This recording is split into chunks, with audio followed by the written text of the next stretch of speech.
Karmakanic as an entity take a little bit of explaining. So there is a prog rock band from Sweden called the Flower Kings, who are predominantly sort of led by a guy called Roy Stolt. And they are effectively the lords of a modern Swedish prog rock.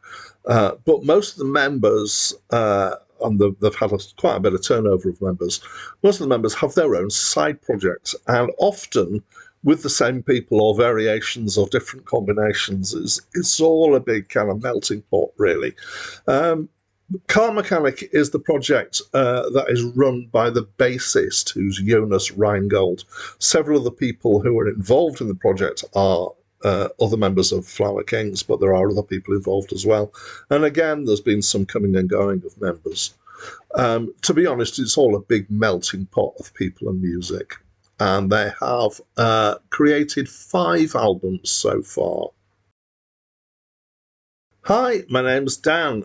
So this review is under the label of things that I call hidden gems. So most of the reviews on this channel are a set of reviews from a list from Acclaimed Music of the 3,000 greatest albums of all time.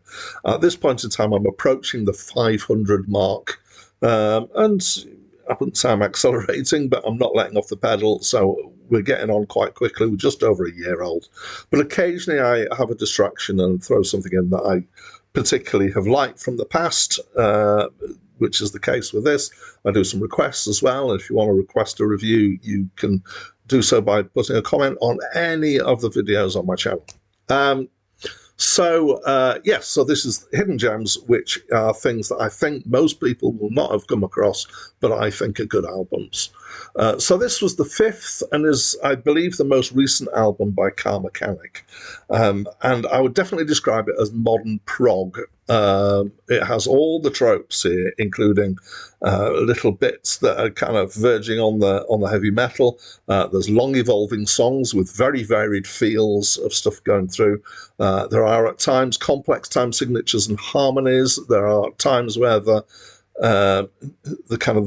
the musicality of it is quite jazz. There are times when it feels more classical. There's a lot of stuff going on here. And there are songs about the cosmic universe and rose-tinted nostalgia.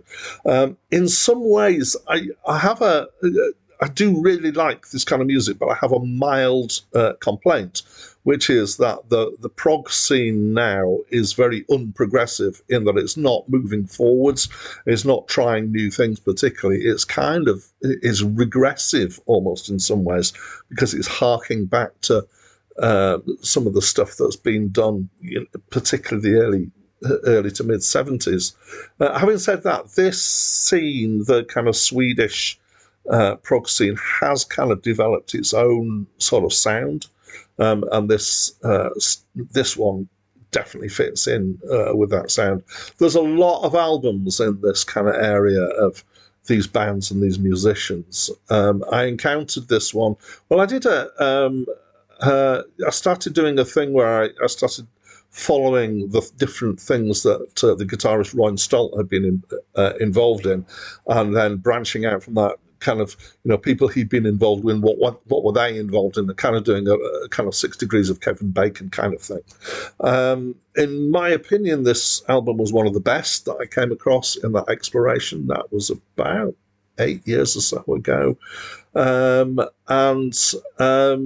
Yeah, it's nicely done. It's nicely produced. It's musically really interesting. It keeps moving on. If I have a complaint, it's that it's a little on the clinical side.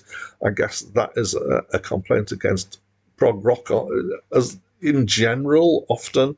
But I think this is one of the finer examples from the modern prog scene. So that's what I think. I'd love to know what you think. So please do talk to me through the comments box. That's it from me for now.